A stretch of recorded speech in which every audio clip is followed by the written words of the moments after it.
Assalamu alaikum, sabah al khair.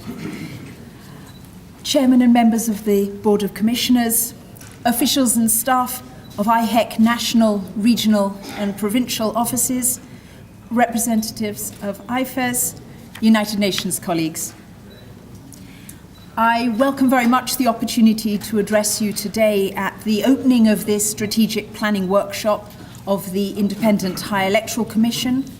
It's a sign, I think, of the evolving maturity of an organisation, particularly of an electoral management body, such as IHEC, that you are allocating importance and effort to a comprehensive forward planning.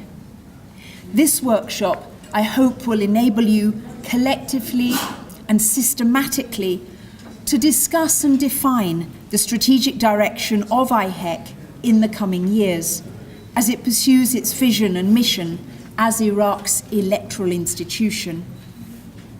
It has, of course, been 12 years since IHEC was established by law in 2007, and of course, during that period, there have been significant achievements. Several elections have taken place, leading to the establishment of representative governance bodies at the federal, regional and governorate levels. At the same time, I think you will agree, there have been major challenges, both internal and external. Some of these challenges have been addressed in succeeding electoral processes, while other challenges persist to the present day.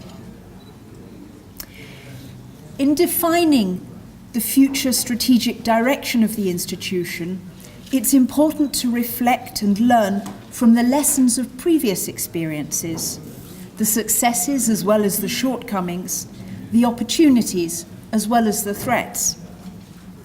I understand that you've just undertaken a post-activity review of the last national elections.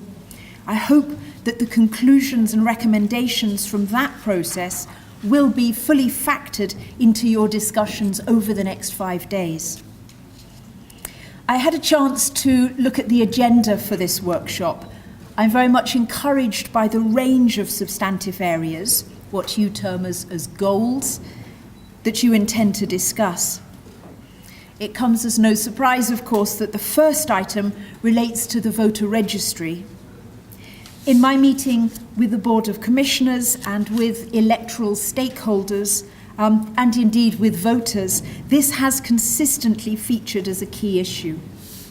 How to establish a reliable and credible voter registry, a database that is comprehensive, up-to-date, and serves as a solid basis for enabling equal and inclusive participation of all those different categories of voters in the elections. In governorates such as Kirkuk, the integrity of the voter registry will, of course, be crucial to the credibility and acceptance of the election results. I trust that your discussions will be able to flesh out in more detail the objectives, strategies, and implementation guidelines for ensuring the best possible voter registry. The use of election technologies is another important topic on your agenda. You will undoubtedly draw on the lessons from your own experiences during last year's elections. Comparative experiences from other countries as well are also available. It's worth highlighting, and here I draw on my own experiences talking to voters in polling stations in Kirkuk last May, that while it is important that the technology is sound and accurate, it is equally important that it is trusted as such by electoral stakeholders and the public at large.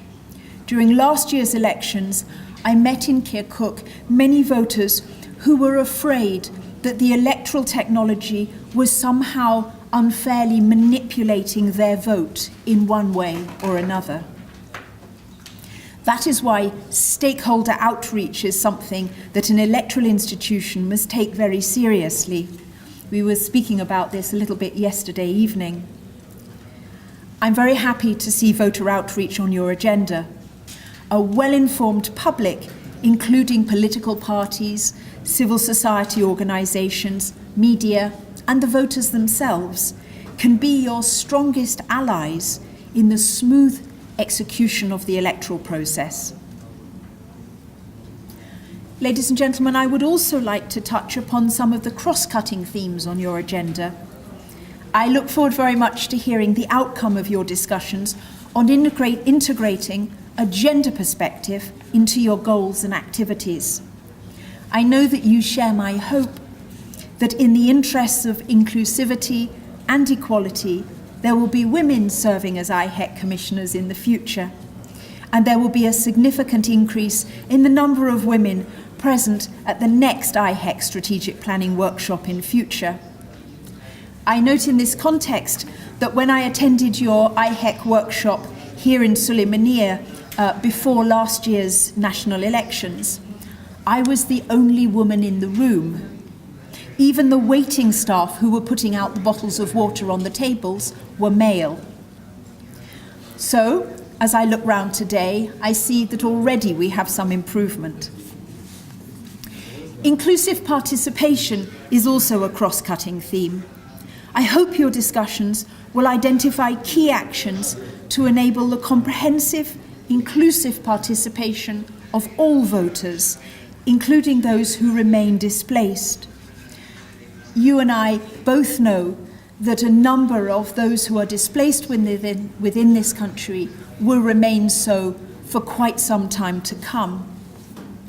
You might also focus on designing viable strategies for further enhancing voter access and improving turnout for the next elections. On electoral processes, the United Nations has been with Iraq right from the start, providing support, assistance, and advice. We remain beside you for this strategic planning process as you define your direction and priorities for the coming electoral cycle. And we will be there to provide you with assistance and advice during the implementation phase. Our commitment remains for the establishment of strong, sustainable, and capable institutions for governance. I also very much welcome the continued engagement of international organisations such as IFES, USAID and others who have been our partners in supporting the Electoral Commission over the years. I encourage IHEC to continue to maximise the opportunities of having such experienced international partners. And allow me to take this opportunity particularly to thank UNDP and their assistance, which made this workshop a reality. We will continue our discussions with them on an electoral support project, the design of which will draw on the outcome of this strategic planning workshop.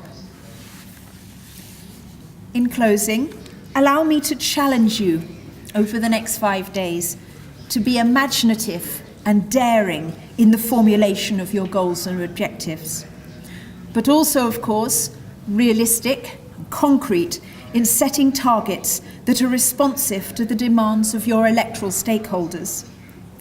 I look forward to seeing the output from this workshop and in working with you towards implementing the strategic plan and making those goals a reality. Shukran.